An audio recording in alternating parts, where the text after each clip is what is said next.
Hi friends, എജുപ്ലസ് learning ക്ലാസ്സസിൻ്റെ പുതിയൊരു വീഡിയോയിലേക്ക് എല്ലാവർക്കും സ്വാഗതം.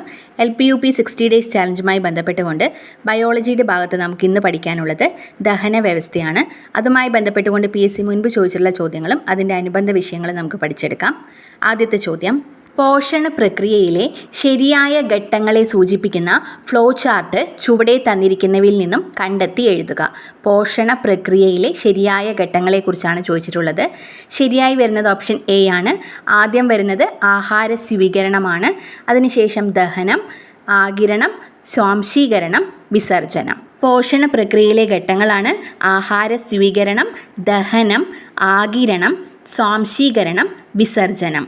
പോഷണ പ്രക്രിയയിലെ ആദ്യത്തെ ഘട്ടമാണ് ആഹാര സ്വീകരണം അല്ലെങ്കിൽ ഇൻജഷൻ. ആഹാരത്തിൽ അടങ്ങിയ ജൈവ ഘടകങ്ങളെ ശരീരത്തിന് സ്വീകരിക്കാൻ കഴിയുന്ന ലളിത ഘടകങ്ങളാക്കുന്ന പ്രക്രിയയാണ് ദഹനം അല്ലെങ്കിൽ ഡൈജഷൻ എന്ന് പറയുന്നത്. സങ്കീർണമായ വസ്തുക്കളെ ലളിതമാക്കി മാറ്റുന്നതാണ് ദഹനം. ആഹാരത്തിലടങ്ങിയ ജൈവ ഘടകങ്ങളെ ശരീരത്തിന് സ്വീകരിക്കാൻ കഴിയുന്ന ലളിത ഘടകങ്ങളാക്കുന്ന പ്രക്രിയയാണ് ദഹനം അല്ലെങ്കിൽ ഡൈജഷൻ. ദഹിച്ച ആഹാരം ശരീരത്തിൽ സ്വീകരിക്കുന്ന പ്രക്രിയ അറിയപ്പെടുന്നതാണ് ആഗിരണം അല്ലെങ്കിൽ അബ്സോർപ്ഷൻ. ദഹിച്ച ആഹാരം ശരീരം സ്വീകരിക്കുന്ന പ്രക്രിയയാണ് ആഗിരണം അല്ലെങ്കിൽ അബ്സോർപ്ഷൻ എന്ന് പറയുന്നത്. ആഗിരണം ചെയ്യപ്പെട്ട ആഹാര ഘടകങ്ങൾ ശരീരത്തിൻ്റെ ഭാഗമാക്കുന്ന പ്രക്രിയയാണ് സ്വാംശീകരണം അല്ലെങ്കിൽ അസിമിലേഷൻ എന്ന് പറയുന്നത്. ആഗിരണം ചെയ്യപ്പെട്ട ആഹാര ഘടകങ്ങൾ ശരീരത്തിൻ്റെ ഭാഗമാക്കുന്ന പ്രക്രിയയാണ് സ്വാംശീകരണം അല്ലെങ്കിൽ അസിമിലേഷൻ. ശാരീരിക പ്രവർത്തനങ്ങളുടെ ഫലമായി ഉണ്ടാകുന്നതും ശരീരത്തിന് ആവശ്യമില്ലാത്തതുമായ വസ്തുക്കളെ പുറന്തള്ളുന്ന പ്രക്രിയയാണ് വിസർജനം അല്ലെങ്കിൽ എക്സ്ക്രീഷൻ. ശാരീരിക പ്രവർത്തനങ്ങളുടെ ഫലമായി ഉണ്ടാകുന്നതും ശരീരത്തിന് ആവശ്യമില്ലാത്തതുമായ വസ്തുക്കളെ പുറന്തള്ളുന്ന പ്രക്രിയയാണ് വിസർജനം. അന്നപഥവും അനുബന്ധ ഗ്രന്ഥികളും ഉൾപ്പെടുന്നതാണ് മനുഷ്യൻ്റെ ദഹന വ്യവസ്ഥ എന്ന് പറയുന്നത്. അന്നപഥത്തിൻ്റെ മുൻഭാഗം ആരംഭിക്കുന്നത് വായിൽ നിന്നാണ്. അന്നപഥത്തിൻ്റെ പിൻഭാഗം മലദ്വാരത്തിലാണ് അവസാനിക്കുന്നത്. മനുഷ്യ ശരീരത്തിലെ ഏറ്റവും കടുപ്പമേറിയ ഭാഗം ഇനാമലാണ്. മനുഷ്യ ശരീരത്തിലെ ഏറ്റവും കടുപ്പമുള്ള ഭാഗമാണ് ഇനാമൽ. പല്ലിൽ കാണുന്ന നിർജീവമായ വെള്ള നിറത്തിൽ കാണപ്പെടുന്ന ഭാഗമാണ് ഇനാമൽ. പല്ലിൽ കാണുന്ന നിർജീവമായ വെള്ള നിറത്തിൽ കാണപ്പെടുന്ന ഭാഗമാണ് ഇനാമൽ. പല്ലുകൾ നിർമ്മിച്ചിരിക്കുന്ന ജീവനുള്ള കലയാണ് ഡെൻഡെയ്ൻ. പല്ലുകൾ നിർമ്മിച്ചിരിക്കുന്ന ജീവനുള്ള കലയാണ് ഡെൻഡെയ്ൻ. ഈ ഡെൻഡെയ്നെ പൊതിഞ്ഞു കാണുന്ന ഭാഗമാണ് ഇനാമൽ.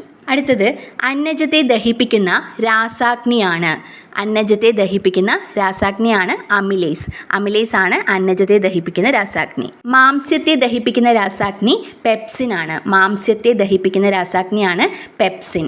ആമാശയത്തിൽ ഉൽപ്പാദിപ്പിക്കപ്പെടുന്ന ആസിഡ് ഏതാണ്? ആമാശയത്തിൽ ഉൽപ്പാദിപ്പിക്കപ്പെടുന്ന ആസിഡാണ് ഹൈഡ്രോക്ലോറിക് ആസിഡ് അല്ലെങ്കിൽ HCl. വായിൽ കാണപ്പെടുന്ന ഉമിനീർ ഗ്രന്ഥികളുടെ എണ്ണം 4 ജോഡിയാണ്. 4 ജോഡി ഉമിനീർ ഗ്രന്ഥികളാണ് വായിൽ കാണപ്പെടുന്നത്. SCERT ബുക്കിൽ 3 ജോഡി എന്ന് കൊടുത്തിട്ടുണ്ട്. നമ്മളിവിടെ 4 ജോഡിയായിട്ട് പഠിക്കാം. 4 ജോഡി ഉമിനീർ ഗ്രന്ഥികളാണ് കർണപാർശ്വഗ്രന്ഥികൾ, ഉപഹന്യോസ്തി ഗ്രന്ഥികൾ, ഉപജിഹ്വാ ഗ്രന്ഥികൾ, ട്യൂബേറിയൽ ഗ്രന്ഥികൾ. പുതിയതായി കണ്ടെത്തിയതാണ് ട്യൂബേറിയൽ ഗ്രന്ഥികൾ. ഉമിനീർ പ്രവർത്തിക്കുന്ന ഭക്ഷ്യഘടകം അന്നജമാണ്. ഉമിനീര് പ്രവർത്തിക്കുന്നത് അന്നജത്തിലാണ്. ഉമിനീരിൽ അടങ്ങിയിരിക്കുന്ന ഘടകങ്ങൾ സലൈവറി അമിലേസ് അല്ലെങ്കിൽ ടയലിൻ, ലൈസോസൈം, ശ്ലേഷ്മം. ഉമിനീരിൽ അടങ്ങിയിരിക്കുന്ന ഘടകങ്ങളാണ് സലൈവറി അമിലേസ്, ലൈസോസൈം, ശ്ലേഷ്മം. അന്നജത്തെ മാൾട്ടോസ് ആക്കി മാറ്റുന്ന രാസാഗ്നിയാണ് സലൈവറി അമിലേസ്. അന്നജത്തെ മാൾട്ടോസ് ആക്കി മാറ്റുന്നത് സലൈവറി അമിലേസ് ആണ്. ഭക്ഷണത്തിലൂടെ പ്രവേശിക്കുന്ന രോഗാണുക്കളെ നശിപ്പിക്കുന്നതാണ് ലൈസോസൈം. ഭക്ഷണത്തിലൂടെ പ്രവേശിക്കുന്ന രോഗാണുക്കളെ നശിപ്പിക്കുന്ന രാസാഗ്നിയാണ് ലൈസോസൈം. ഭക്ഷണത്തെ വിഴുങ്ങാൻ പാകത്തിൽ വഴുവഴുപ്പുള്ളതാക്കുന്നത് ശ്ലേഷ്മമാണ്. ഉദരാശയത്തിന് ഇടതുവശത്തായി സ്ഥിതി ചെയ്യുന്ന പേശി നിർമ്മിതമായ അവയവമാണ് ആമാശയം. ഉദരാശയത്തിന് ഇടതുവശത്തായി സ്ഥിതി ചെയ്യുന്ന പേശി നിർമ്മിതമായ അവയവമാണ് ആമാശയം അല്ലെങ്കിൽ സ്റ്റൊമക്ക്. ദഹനവ്യൂഹത്തിൽ ഏറ്റവും വീതിയേറിയ ഭാഗം ആമാശയമാണ്. ഇംഗ്ലീഷ് അക്ഷരം J ആകൃതിയിലുള്ള ഒരു സഞ്ചിയാണ് ആമാശയം എന്ന് പറയുന്നത്. ഇംഗ്ലീഷ് അക്ഷരം Jയുടെ ആകൃതിയാണ് ആമാശയത്തിനുള്ളത്. നമ്മൾ കഴിക്കുന്ന ആഹാരം സംഭരിച്ചു വെക്കുന്നത് ആമാശയത്തിലാണ്. ആമാശയ ഭിത്തിയിൽ കാണപ്പെടുന്ന ഗ്രന്ഥികളാണ് ആമാശയ ഗ്രന്ഥികൾ അല്ലെങ്കിൽ ഗ്യാസ്ട്രിക് ഗ്ലാൻഡ്സ്. ആമാശയ ഭിത്തിയിൽ കാണപ്പെടുന്ന ഗ്രന്ഥികളാണ് ആമാശയ ഗ്രന്ഥികൾ അല്ലെങ്കിൽ ഗ്യാസ്ട്രിക് ഗ്ലാൻഡ്സ്. ആമാശയ ഗ്രന്ഥികൾ ഉൽപ്പാദിപ്പിക്കുന്ന ദഹനരസമാണ് ആമാശയരസം. ആമാശയരസത്തിലെ ഘടകങ്ങൾ pepsin, gastric lipase, hydrochloric acid, ശ്ലേഷ്മം എന്നിവയാണ്. ആമാശയരസത്തിലെ ഘടകങ്ങളാണ് pepsin enzyme, gastric lipase, hydrochloric acid, ശ്ലേഷ്മം. ഇനി ഇവ ഓരോന്നിൻ്റെയും ധർമ്മം എന്തൊക്കെയാണെന്ന് നോക്കാം. ശ്ലേഷ്മം അല്ലെങ്കിൽ മ്യൂക്കസിൻ്റെ ധർമ്മം ആമാശയ ഭിത്തിയെ എൻസൈമുകളുടെ പ്രവർത്തനത്തിൽ നിന്നും സംരക്ഷിക്കുക എന്നതാണ്. ആമാശയ ഭിത്തിയെ എൻസൈമുകളുടെ പ്രവർത്തനത്തിൽ നിന്നും സംരക്ഷിക്കുക എന്നതാണ് ആമാശയ ഗ്രന്ഥി പുറത്തുവിടുന്ന ശ്ലേഷ്മത്തിൻ്റെ ധർമ്മം. പെപ്സിൻ്റെ ധർമ്മം മാംസ്യത്തെ ഭാഗികമായി ലഘുഘടകങ്ങളായ പെപ്റ്റോണുകളാക്കി മാറ്റുക എന്നുള്ളതാണ്. മാംസ്യത്തെ ഭാഗികമായി ലഘുഘടകങ്ങളായിട്ടുള്ള പെപ്റ്റോണുകളാക്കി മാറ്റുക എന്നതാണ് പെപ്സിൻ്റെ ധർമ്മം. കൊഴുപ്പിനെ ഭാഗികമായി ദഹിപ്പിക്കുകയാണ് ഗ്യാസ്ട്രിക് ലിപ്പേഴ്സ് ചെയ്യുന്നത്. കൊഴുപ്പിനെ ഭാഗികമായി ദഹിപ്പിക്കുന്നത് ഗ്യാസ്ട്രിക് ലിപ്പേഴ്സ് ആണ്. ഹൈഡ്രോക്ലോറിക് ആസിഡാണ് ഭക്ഷണത്തിലെ അണുക്കളെ നശിപ്പിക്കുന്നത്. അതിനൊപ്പം തന്നെ ആമാശയത്തിൽ നടക്കുന്ന ദഹന പ്രക്രിയയ്ക്ക് അനുയോജ്യമായ pH ക്രമപ്പെടുത്തുന്നതും ഹൈഡ്രോക്ലോറിക് ആസിഡാണ്. ഹൈഡ്രോക്ലോറിക് ആസിഡിൻ്റെ pH 1 മുതൽ 3 വരെയാണ്. ആമാശയത്തിലെ ഹൈഡ്രോക്ലോറിക് ആസിഡ് ഉൽപ്പാദിപ്പിക്കുന്ന ഭാഗമാണ് ഗ്യാസ്ട്രിക് ഗ്രന്ഥിയിലെ പറൈറ്റൽ കോശങ്ങൾ അല്ലെങ്കിൽ ഓക്സിൻറ്റിക് കോശങ്ങൾ. ആമാശയത്തിലെ ഹൈഡ്രോക്ലോറിക് ആസിഡ് ഉൽപ്പാദിപ്പിക്കുന്ന ഭാഗമാണ് ഗ്യാസ്ട്രിക് ഗ്രന്ഥിയിലെ പറൈറ്റൽ കോശങ്ങൾ അല്ലെങ്കിൽ ഓക്സിൻറ്റിക് കോശങ്ങൾ. ഹൈഡ്രോക്ലോറിക് ആസിഡിനെ നിർവീര്യമാക്കുന്നത് ക്ഷാരമായ ബൈകാർബണേറ്റ് ആണ്. ഹൈഡ്രോക്ലോറിക് ആസിഡിനെ നിർവീര്യമാക്കുന്നത് ക്ഷാരമായിട്ടുള്ള ബൈകാർബണേറ്റ് ആണ്. ആസിഡിൻ്റെ ഉൽപ്പാദനം ക്രമാതീതമാവുകയും അസിഡിറ്റി ഒരു ആരോഗ്യ പ്രശ്നമായി നീണ്ടു നിൽക്കുകയും ചെയ്യുന്ന അവസ്ഥയാണ് ആമാശയ വ്രണം. ആമാശയ വ്രണം അല്ലെങ്കിൽ ഗ്യാസ്ട്രിക് അൾസർ. ആസിഡിൻ്റെ ഉൽപ്പാദനം ക്രമാതീതമാവുകയും അസിഡിറ്റി ഒരു ആരോഗ്യ പ്രശ്നമായി നീണ്ടു നിൽക്കുകയും ചെയ്യുന്ന അവസ്ഥയാണ് ആമാശയ വ്രണം അല്ലെങ്കിൽ ഗ്യാസ്ട്രിക് അൾസർ. ആഗ്നേയ ഗ്രന്ഥി ഉൽപ്പാദിപ്പിക്കുന്ന ദഹനരസം ആഗ്നേയരസമാണ്. ആഗ്നേയരസത്തിലെ രാസാഗ്നികളാണ് pancreatic amylase, trypsin, pancreatic lipase. ആഗ്നേയരസത്തിലെ രാസാഗ്നികളാണ് pancreatic amylase, trypsin, pancreatic lipase. പ്രോട്ടീനെ പെപ്റ്റൈഡാക്കി മാറ്റുന്ന രാസാഗ്നിയാണ് ട്രിപ്സിൻ. പ്രോട്ടീനിനെ പെപ്റ്റൈഡാക്കി മാറ്റുന്നത് ട്രിപ്സിനാണ്. കൊഴുപ്പിനെ ഫാറ്റി ആസിഡും ഗ്ലിസറോളുമാക്കി മാറ്റുന്ന രാസാഗ്നി പാൻക്രിയാറ്റിക് ലിപ്പേഴ്സ് ആണ്. കൊഴുപ്പിനെ ഫാറ്റി ആസിഡും ഗ്ലിസറോളുമാക്കി മാറ്റുന്ന രാസാഗ്നിയാണ് പാൻക്രിയാറ്റിക് ലിപ്പേഴ്സ്. അന്നജത്തെ ഭാഗികമായി മാൾട്ടോസ് എന്ന പഞ്ചസാരയാക്കി മാറ്റുന്ന ഉമിനീരിൻ്റെ രാസാഗ്നിയാണ് സലൈവറി അമിലേസ്. അന്നജത്തെ മാൾട്ടോസ് ആക്കി മാറ്റുന്ന ആഗ്നേയരസത്തിലെ രാസാഗ്നിയാണ് പാൻക്രിയാറ്റിക് അമിലേസ്. ആമാശയത്തിൽ മാംസ്യത്തെ ദഹിപ്പിക്കുന്ന രാസാഗ്നി പെപ്സിനാണ്. ചെറുകുടലിൽ മാംസ്യത്തെ ദഹിപ്പിക്കുന്ന രാസാഗ്നി ട്രിപ്സിനാണ്. അടുത്ത ചോദ്യം, പിത്തരസം ഉൽപ്പാദിപ്പിക്കുന്നത് എവിടെയാണ്? പിത്തരസം ഉൽപ്പാദിപ്പിക്കുന്നത് കരളാണ്. കരളാണ് പിത്തരസം ഉൽപ്പാദിപ്പിക്കുന്നത്. ആമാശയത്തിൽ നിന്നും വരുന്ന അമ്ലഗുണമുള്ള ഭക്ഷണത്തെ ക്ഷാരഗുണമുള്ളതാക്കുന്ന ദഹനരസമാണ് പിത്തരസം. ആമാശയത്തിൽ നിന്ന് വരുന്ന അമ്ലഗുണമുള്ള ഭക്ഷണത്തെ ക്ഷാരഗുണമുള്ളതാക്കുന്ന ദഹനരസമാണ് പിത്തരസം. കരളിൻ്റെ പ്രത്യേകതകൾ നോക്കാം. ശരീരത്തിലെ രാസപരീക്ഷണശാല എന്നറിയപ്പെടുന്നത് കരളാണ്. ശരീരത്തിലെ രാസപരീക്ഷണശാലയാണ് കരൾ.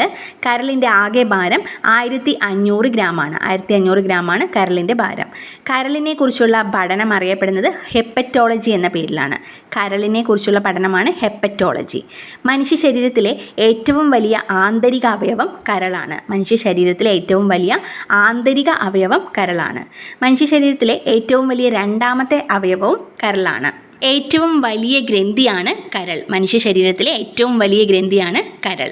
മനുഷ്യ ശരീരത്തിൽ ഏറ്റവും അധികം ഇരുമ്പ് സംഭരിക്കപ്പെടുന്നത് കരളിലാണ്. ഏറ്റവും അധികം ഇരുമ്പ് സംഭരിക്കപ്പെടുന്ന മനുഷ്യ ശരീരത്തിലെ അവയവമാണ് കരൾ. ഏറ്റവും അധികം താപം ഉൽപ്പാദിപ്പിക്കുന്നതും കരളാണ്. ഏറ്റവും അധികം താപം ഉൽപ്പാദിപ്പിക്കുന്ന അവയവമാണ് കരൾ.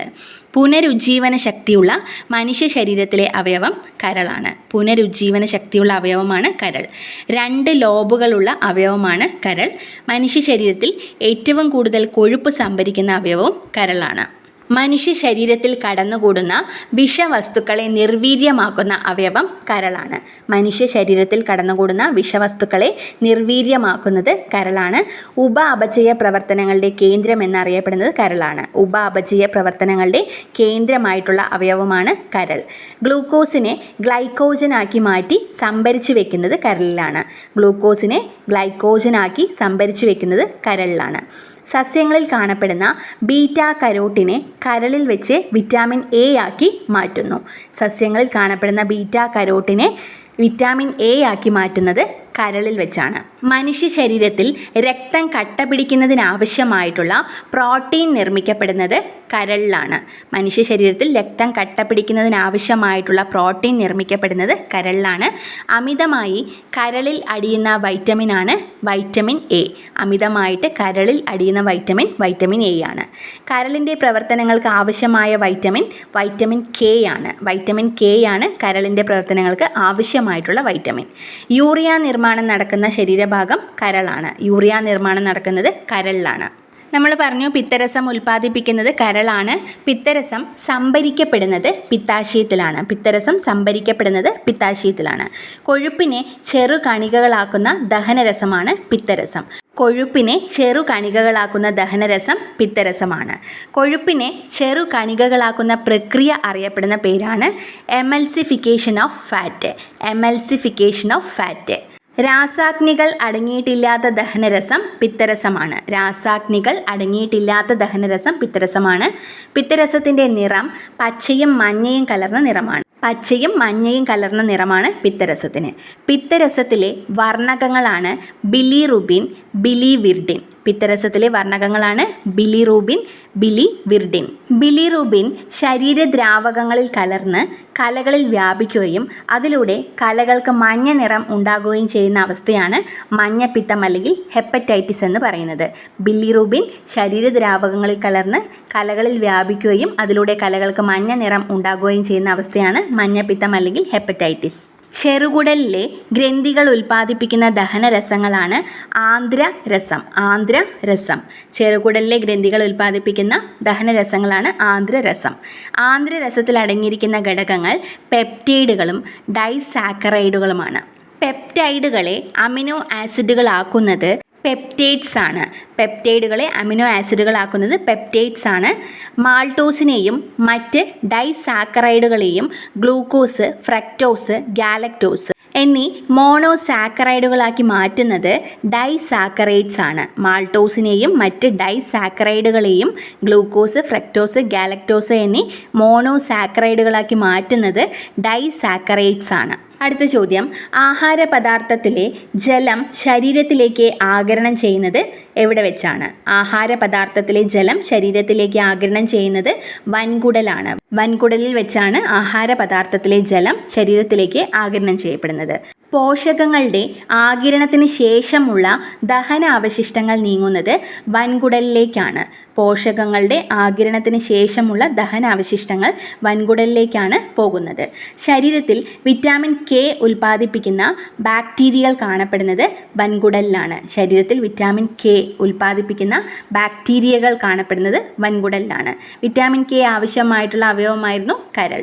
ജലം, ലവണങ്ങൾ, വൻകുടലിൽ വസിക്കുന്ന ബാക്ടീരിയകൾ നിർമ്മിക്കുന്ന വിറ്റാമിൻ കെ പോലുള്ള പദാർത്ഥങ്ങൾ എന്നിവയുടെ ആഗിരണം നടക്കുന്നത് വൻകുടലിൽ വെച്ചാണ്. അപ്പോൾ വൻകുടലിൽ വെച്ച് ആഗിരണം നടക്കുന്നത് ജലത്തിൻ്റെയും ലവണത്തിൻ്റെയും അതിനൊപ്പം തന്നെ വൻകുടലിൽ വസിക്കുന്ന ബാക്ടീരിയകൾ നിർമ്മിക്കുന്ന വിറ്റാമിൻ കെ പോലുള്ള പദാർത്ഥങ്ങളുടെ ആഗിരണവും ഇവിടെ വെച്ചാണ് നടക്കുന്നത്. വൻകുടലിൻ്റെ 3 ഭാഗങ്ങളാണ് കോളൻ, റെക്റ്റം, സീക്കം. വൻകുടലിൻ്റെ 3 ഭാഗങ്ങളാണ് കോളൻ, റെക്റ്റം, സീക്കം. വൻകുടലിൻ്റെ നീളം 1.5 മീറ്ററാണ്. വൻകുടലിൻ്റെ ഏറ്റവും വലിയ ഭാഗമാണ് കോളൻ. വൻകുടലിൻ്റെ ഏറ്റവും വലിയ ഭാഗം കോളനാണ്. മനുഷ്യന് ഉപകാരപ്രദമായിട്ടുള്ള ചില സൂക്ഷ്മ സഹജീവികൾ വസിക്കുന്ന ചെറു സഞ്ചിയാണ് സീക്കം എന്ന് പറയുന്നത്. മനുഷ്യന് ഉപകാരപ്രദമായിട്ടുള്ള ചില സൂക്ഷ്മ സഹജീവികൾ വസിക്കുന്ന ഒരു ചെറു സഞ്ചിയാണ് സീക്കം എന്ന് പറയുന്നത്. സീക്കത്തിലെ വിരൽ പോലെ തള്ളി നിൽക്കുന്ന ഭാഗമാണ് വെർമിഫോം അപ്പൻഡിക്സ്. സീക്കത്തിലെ വിരൽ പോലെ തള്ളി നിൽക്കുന്ന ഭാഗമാണ് വെർമിഫോം അപ്പൻഡിക്സ്. വൻകുടലിൻ്റെ പ്രധാനപ്പെട്ട ധർമ്മങ്ങൾ എന്തെല്ലാമാണെന്ന് നോക്കാം. ജലം, ധാതുക്കൾ, ചില ഔഷധങ്ങൾ എന്നിവയുടെ ആഗിരണം നടത്തുന്നത് വൻകുടലാണ്. ജലം, ധാതുക്കൾ, ചില ഔഷധങ്ങൾ എന്നിവയുടെ ആഗിരണം നടക്കുന്നത് വൻകുടലിലാണ്. ആഗിരണം ചെയ്യപ്പെട്ട പദാർത്ഥങ്ങൾ കലകളിൽ എത്തുകയും ജീവൽ പ്രവർത്തനങ്ങൾക്ക് വേണ്ടി അവയെ ഉപയോഗിക്കുകയും ചെയ്യുന്നു. ഈ പ്രക്രിയയെ പറയുന്ന പേരാണ് സ്വാംശീകരണം. ആഗിരണം ചെയ്യപ്പെട്ട പദാർത്ഥങ്ങൾ കലകളിൽ എത്തുകയും ജീവൽ പ്രവർത്തനങ്ങൾക്ക് വേണ്ടി അവയെ ഉപയോഗിക്കുകയും ചെയ്യുന്ന പ്രക്രിയയാണ് സ്വാംശീകരണം. ഇത് നടക്കുന്നത് വൻകുടലിലാണ്. ദഹന വ്യവസ്ഥയിലെ വിവിധ ഭാഗങ്ങളിൽ നടക്കുന്ന ആഗിരണത്തിൻ്റെ ഒരു ചുരുക്കം നമുക്ക് നോക്കാം. വദനഗഹ്വരം അല്ലെങ്കിൽ മൗത്ത്, വായിൽ നടക്കുന്നത് ചില ഔഷധങ്ങൾ വദനഗഹ്വരത്തിലും നാക്കിനടിയിലുമുള്ള ശ്ലേഷ്മ പാളിയിലെ രക്തലോമികളിലേക്ക് ആഗിരണം ചെയ്യപ്പെടുന്നു. വായിൽ വെച്ച് നടക്കുന്നതാണ് ചില ഔഷധങ്ങൾ വദനഗഹ്വരത്തിലും നാക്കിനടിയിലുമുള്ള ശ്ലേഷ്മ പാളിയിലെ രക്തലോമികകളിലേക്ക് ആഗിരണം ചെയ്യപ്പെടുന്നു. ഇനി ആമാശയത്തിൽ വെച്ച് നടക്കുന്നത് ജലം, ലളിത ഘടനയുള്ള പഞ്ചസാര, ആൽക്കഹോൾ എന്നിവ ആഗിരണം ചെയ്യപ്പെടുന്നു. ജലം, ലളിത ഘടനയുള്ള പഞ്ചസാര, ആൽക്കഹോൾ എന്നിവ ആഗിരണം ചെയ്യപ്പെടുന്നത് ആമാശയത്തിൽ വെച്ചാണ്. പോഷകങ്ങളെ ആഗിരണം ചെയ്യുന്ന പ്രധാനപ്പെട്ട ഭാഗമാണ് ചെറുകുടൽ. പോഷകങ്ങളെ ആഗിരണം ചെയ്യുന്ന പ്രധാന ഭാഗമാണ് ചെറുകുടൽ. ദഹനം പൂർണ്ണമാവുകയും അതിൻ്റെ അവസാന ഉൽപ്പന്നങ്ങളായിട്ടുള്ള ഗ്ലൂക്കോസ്, ഫ്രക്ടോസ്, ഫാറ്റി ആസിഡുകൾ, ഗ്ലിസറോൾ, അമിനോ ആസിഡുകൾ എന്നിവ ശ്ലേഷ്മ പാളിയിലൂടെ രക്തത്തിലേക്കും ലിംഫിലേക്കും ആഗിരണം ചെയ്യപ്പെടുന്നത് ചെറുകുടലിൽ വെച്ചാണ്. ദഹനം പൂർണ്ണമാകുന്നത് ചെറുകുടലിൽ വെച്ചാണ്. ഇതിൻ്റെ അവസാന ഉൽപ്പന്നങ്ങളായിട്ടുള്ള ഗ്ലൂക്കോസ്, ഫ്രക്ടോസ്, ഫാറ്റി ആസിഡുകൾ, ഗ്ലിസറോൾ, അമിനോ ആസിഡുകൾ എന്നിവ ശ്ലേഷ്മ പാളിയിലൂടെ രക്തത്തിലേക്കും ലിംഫിലേക്കും ആഗിരണം ചെയ്യപ്പെടുന്നതും ചെറുകുടലിൽ വെച്ചാണ്. ജലം, ചില ധാതുക്കൾ, ഔഷധങ്ങൾ എന്നിവ ആഗിരണം ചെയ്യപ്പെടുന്നത് വൻകുടലിൽ വെച്ചാണ്. ജലം, ചില ധാതുക്കൾ, ഔഷധങ്ങൾ എന്നിവ ആഗിരണം ചെയ്യപ്പെടുന്നത് വൻകുടലിൽ വെച്ചാണ്. അപ്പോൾ ഇത്രയും കാര്യങ്ങളാണ് ഈ ഒരു ക്ലാസ്സിൽ ഉൾപ്പെടുത്തിയിട്ടുള്ളത്. ഈ ക്ലാസ് നിങ്ങൾക്ക് യൂസ്ഫുൾ ആയെന്ന് കരുതുന്നു. യൂസ്ഫുൾ ആവുന്നുണ്ടെങ്കിൽ മറ്റുള്ളവർക്കൂടെ ഒന്ന് ഷെയർ ചെയ്ത് കൊടുക്കുക. അതോടൊപ്പം വീഡിയോ ലൈക്ക് ചെയ്യാനും ചാനൽ സബ്സ്ക്രൈബ് ചെയ്യാനും മറക്കരുത്. നിങ്ങളുടെ അഭിപ്രായങ്ങൾ കമൻറ്റിലൂടെ അറിയിക്കുക. നമുക്ക് മറ്റൊരു ക്ലാസ്സുമായി കാണാം. താങ്ക്